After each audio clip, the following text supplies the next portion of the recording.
Did you know that only a few select battery manufacturers are approved in 5800 or SiX wireless devices? It's true, and there's a good reason for it.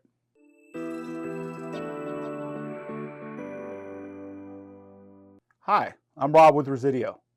Today I want to talk about a common issue many of us face in the field, making multiple trips to a customer's house to replace batteries or constantly receiving reports of low batteries in high traffic devices.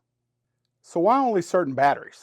Well, 5800 series transmitters, for instance, draw quick bursts of current during transmission and then sit idle with a very nominal current draw. Most batteries aren't designed for this type of use. To achieve the expected battery life, you need to use batteries listed as compatible in the transmitter's installation instructions. When you use non-approved batteries, the quick bursts of current draw can kill the battery cells prematurely.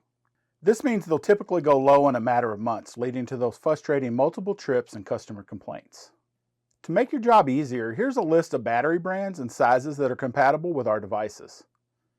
Some of the compatible brands include Panasonic, Duracell, and Energizer, with battery sizes CR123A, DL123A, CR2, CR2032, CR2450, and AA. You can refer to the installation instructions for the wireless products to find the compatible battery information. Wait at least 20 seconds before inserting the new batteries.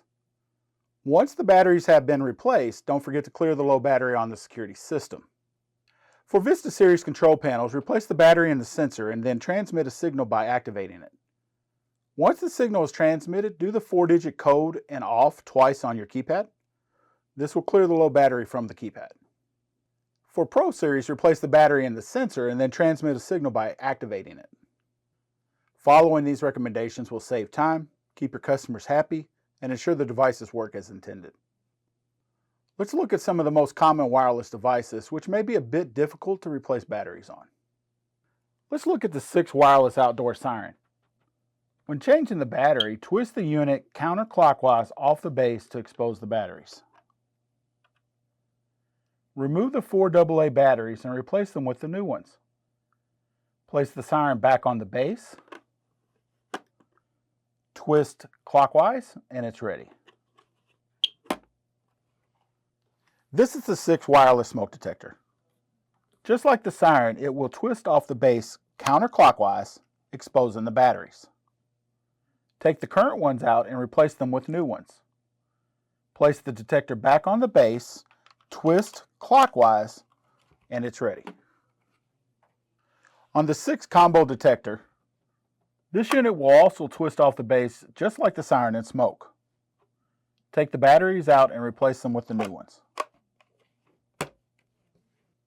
The SiX glass break detector batteries can also be replaced by twisting it off the base. Take the batteries out and replace them with the new ones. To access the 5800 mini battery, you'll need a small flathead screwdriver on the side or the bottom of the unit. This will pop the cover off, allowing you to change the batteries.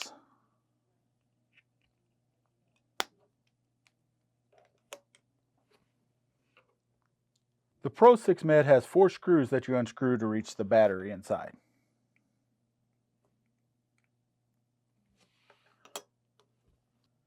Firmly press the new battery in place. Snap the unit back together and place the screws back in.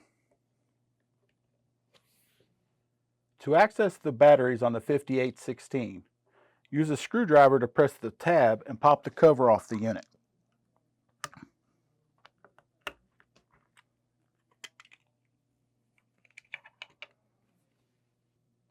This will allow you to change the battery. Place the cover back on and activate the unit once the new batteries are in.